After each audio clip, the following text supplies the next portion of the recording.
Please make sure to subscribe and hit that notification bell. The cold didn't bother me anymore, not after everything I'd survived. It wasn't the winter wind cutting through my thin jacket, or the icy sidewalk beneath my blistered feet that made my knees shake. It was the weight of what I was about to do. You see, I hadn't always been homeless. I once had a name that meant something, a future paved with ambition, a family, and love. But one decision, one betrayal, shattered everything, and now I was here, standing on the doorstep of a man I never thought I'd see again. I knocked gently, rehearsing the words I'd said at 3 other doors that day. "Can I clean your house for a plate of food?" The butler eyed me with suspicion. I prepared myself for rejection. But then, he appeared. Tall. Sharp. Wearing wealth like it was stitched into his skin. His eyes landed on me and locked, as if his soul had just been yanked back 10 years in time. And then he froze. The confident man with the empire in his hands stood still like a statue. His lips parted. His eyes searched my face. And in a whisper I felt more than heard, he said, "Jade?" That name hit me like a punch to the gut. I hadn't been Jade in a long time. Not since he left me behind. Not since his family destroyed mine. And now, by some twisted fate, I was standing at his door, starving, with nothing to lose. They say when you hit rock bottom, you stop caring about pride. But I think it's the opposite. Pride is all you have left. I had nothing, no job, no money, no family. Just a backpack, a name I hadn't used in years, and a scar on my wrist from when I tried to make the pain stop. I told myself I wasn't begging. I was offering work. I had scrubbed toilets and cleaned motel floors. I was good with my hands. Quick. Quiet. Invisible. The mansion looked like something out of a movie. Grand marble stairs, wrought iron gates, and chandeliers I could see from outside. There was even a fountain. I paused, heart racing. What would someone like him say to a woman like me? I pressed the doorbell. The butler opened slowly, his face pinched. I knew the look, disgust dressed up in politeness. I bowed my head. "Sir, I'm not asking for money. Just food. I'll clean your house, scrub every inch. Please. Just a plate of food." He was about to shut the door when a voice rang out behind him. "Wait." And then, like the ghost of my past had risen from behind that expensive door, he stepped into view. Nicholas Carrington. The man who once told me he loved me. The man whose father crushed my family with a single business move. And now, he looked at me like he'd seen a ghost. Like my presence unhinged the world he had carefully built. "Jade," he said again, softer now, stepping closer. "Is that really you?" I didn't answer. Because I wasn't sure who I was anymore. But I did know one thing, whatever game fate was playing, it had just begun. I followed him in, my worn sneakers barely making a sound on the polished marble floor. The house smelled faintly of cedarwood and something sweet, expensive cologne, maybe. I tried not to stare at the high ceilings and grand staircase, but it was hard not to. Every detail screamed wealth. He walked a few paces ahead, his pace slow, measured. But he kept glancing back at me like he was trying to place a memory that had escaped him. "Kitchen's this way," he said finally, voice tight. I nodded, still too embarrassed to speak. My stomach ached, both from hunger and nerves. Once we reached the kitchen, he motioned to a stool at the island. "Sit." I hesitated. I said I'd clean. You will, he said, softer this time. But first, food. He opened the fridge and pulled out a plate, covered in plastic wrap. A full steak dinner, untouched. He slid it into the microwave, then leaned against the counter, watching me. I felt his eyes on me. Not in a leering way, it was something else. Studying. Searching. What's your name? He asked, arms crossed. Amira, I replied, barely above a whisper. His expression changed. Slightly. Sharpened. Amira, what? Amira Collins. The plate clinked inside the microwave as it spun. The silence felt like pressure building behind glass. I looked down at my hands, ashamed of how rough they'd become. How they trembled slightly. You're from Eastview, aren't you? He asked slowly. I looked up, startled. Yes. How did you know? His gaze darkened. You were gone. For years. I blinked. Do I know you? He didn't answer immediately. The microwave beeped. He placed the hot plate in front of me. Eat first. I was too hungry to protest. I picked up the fork and took a bite. Warm, juicy, real food. I nearly cried. He sat down across from me now, fingers drumming the counter. You used to live on Harlan Street. Your mother's name was Denise. Right? My fork paused halfway to my mouth. How do you? He took a deep breath. I knew you. A long time ago. I searched his face now, really looked. The stubble. The sharp jaw. The icy blue eyes that once belonged to a scrawny, pale boy with a gap between his teeth. Jacob. I whispered. He gave a slow, almost stunned nod. My mind reeled. Jacob Roth. My childhood neighbor.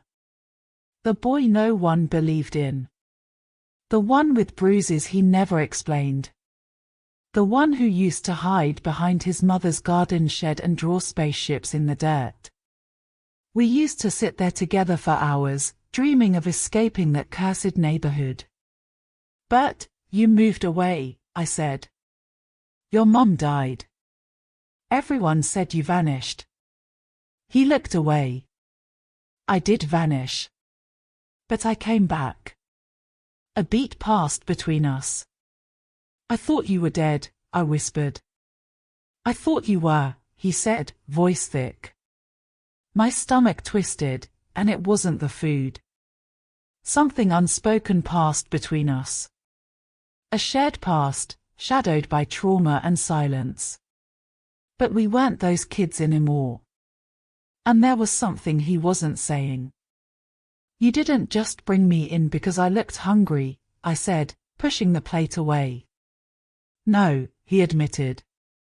I brought you in, because I need to know what happened to you after that night. What night? I asked, throat tightening.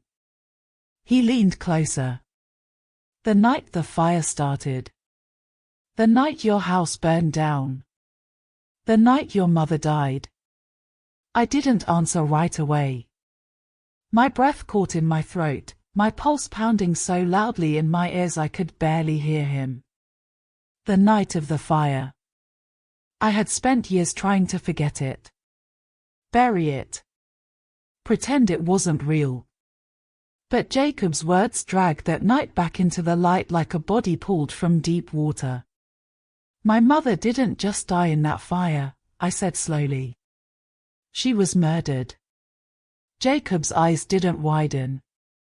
He didn't gasp. He just nodded, like he already knew. That's what I thought, he said. I gripped the edge of the counter. How could you possibly know that? He stood and walked to a sleek black cabinet near the fridge. He pulled out a locked folder and placed it between us. I stared at it like it might explode. I had a private investigator look into it years ago. After I came into money. Why would you do that? Because, he said, eyes locked on mine, I saw something that night. Something I never told anyone. I swallowed hard. I saw your stepfather sneak out the back, moments before the fire started. I staggered back. You what? Jacob nodded grimly. I was at the window. I heard shouting. I looked through the trees and saw him leave. Then I saw the first flicker of fire in the living room. I felt the room tilt. My knees buckled, and I sank into the chair. Everyone believed it was an electrical accident, I whispered. He made me believe it. The cops ruled it accidental. Jacob's voice was low, bitter. Your stepfather paid off the fire inspector. I found the transaction. $10,000 wired to an offshore account 4 days later. My mouth went dry. But, why? Why kill her? You know why, Jacob said, almost gently. She was going to report him. For abuse. For what he did to you. Tears welled up in my eyes. I shook my head, not to deny it, but because the truth was finally too real. He had silenced my mother. And I had run, thinking I was the broken one. That I hadn't been strong enough to save her. I looked up at Jacob. Why are you helping me now? His expression softened. Because I failed you once. My breath hitched. You told me what he was doing to you. And I didn't tell anyone. I was just a scared kid. But I swore, if I ever saw you again, I'd make it right. His words shattered something in me. All those years on the streets. In shelters. Hiding. Blaming myself. I wiped my face. He's still out there. Jacob nodded. But not for long. He opened the folder. Inside were photos, reports, bank transfers, and one final piece of paper, a subpoena. You have enough evidence to reopen the case, I said, stunned. We do, Jacob said. But I didn't file it yet. Because I needed you to be ready. I needed you to choose. To choose what? He stepped closer. To take your story back. I stared at the subpoena in Jacob's hand like it was a grenade. It was a grenade. One that could blow open everything I had fought to forget. Everything I'd buried just to survive. My past. My pain. My shame. I wanted to run again. That was my first instinct.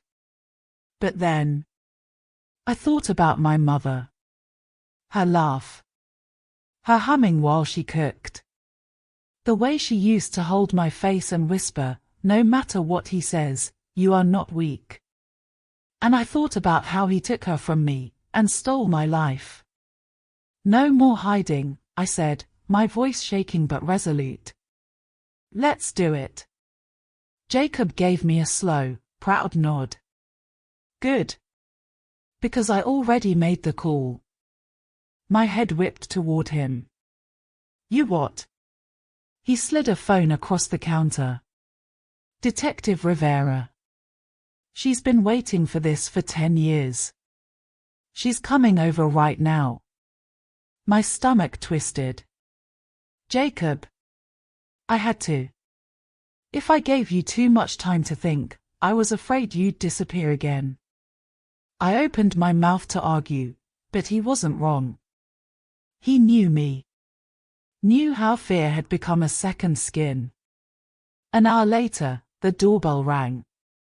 Detective Rivera was tall, Latina, in her 50s, and she carried herself like she had no time for lies. She sat across from me with a worn notepad and eyes that missed nothing. "Amira Collins," she said, reading from Jacob's file. "You were 15 when your house burned down. Stepfather, Richard Coleman. Reported dead, Denise Collins. Cause, electrical fire. Case closed. Until now." I nodded, trying to stay calm.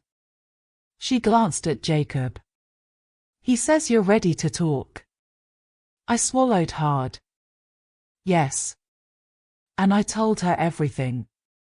Not just about the fire, but everything leading up to it.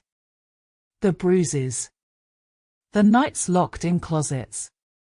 The times my mother tried to leave, only for Richard to threaten to kill us both. The day she finally said, "We're going to the police tomorrow," and how the fire happened that night. Rivera listened, eyes never leaving mine. When I was done, she looked at Jacob's file. "These documents, they're solid," she said. "Bank transfers, photos, even a witness statement from one of the neighbors who saw Coleman lurking around the night before." She stood. "I'll reopen the case. But I need one more thing." "What?" I asked. "You. On record. At the precinct." I froze. I don't know if I can walk into that building and face all of this." Jacob stood beside me. "You won't do it alone." Rivera handed me her card. "We'll give you protection. You'll be safe. But you have to be the one to speak." I looked at the card. Then at Jacob. And I nodded. The courtroom was smaller than I imagined, but the tension in it felt suffocating. Richard Coleman sat across from me, older now, but still with that smug look on his face. His expensive lawyer whispered something in his ear, and he smirked, like he wasn't worried. But then they played the evidence. The bank transfers. The neighbor's testimony. The fire inspector's confession under pressure. My recorded testimony. Richard's smile cracked. He stood up, yelling something about lies and gold digging and how I was a damaged little girl looking for attention. But I didn't flinch. I met his gaze and said the words I'd waited my whole life to say. "You don't get to silence me anymore." Richard Coleman was sentenced to 25 years in prison. I walked out of the courthouse into the sunlight, my lungs finally free. Jacob was waiting at the steps. He handed me an envelope. "Something else I didn't tell you." I opened it. Inside was a deed. "To your mother's old house," he said softly. "I bought it back. Renovated it. It's yours again, if you want it." My hand flew to my mouth. "You're giving it to me?" I whispered. "No," he said. "I'm giving it back. Where it always belonged." The house smelled different now. It no longer carried the stench of trauma, smoke, or fear. It smelled like fresh linen, lavender, and something else I hadn't felt in years: safety.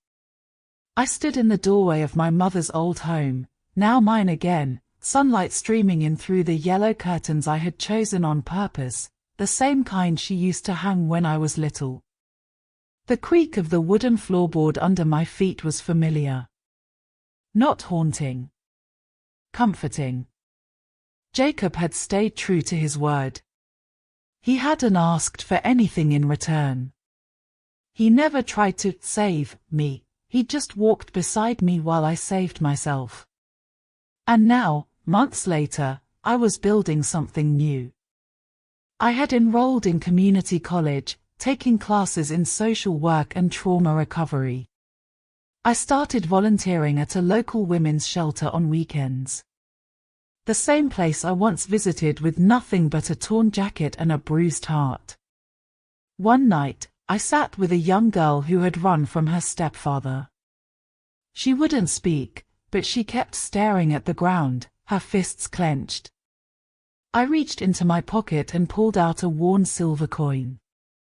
The same one I'd found on the floor of Jacob's mansion the night everything changed. I pressed it into her palm. I once thought I had nothing, I whispered. But sometimes, the smallest things can remind you you're still alive, and still worth something. Her eyes finally met mine. That night, I cried. But it was different now.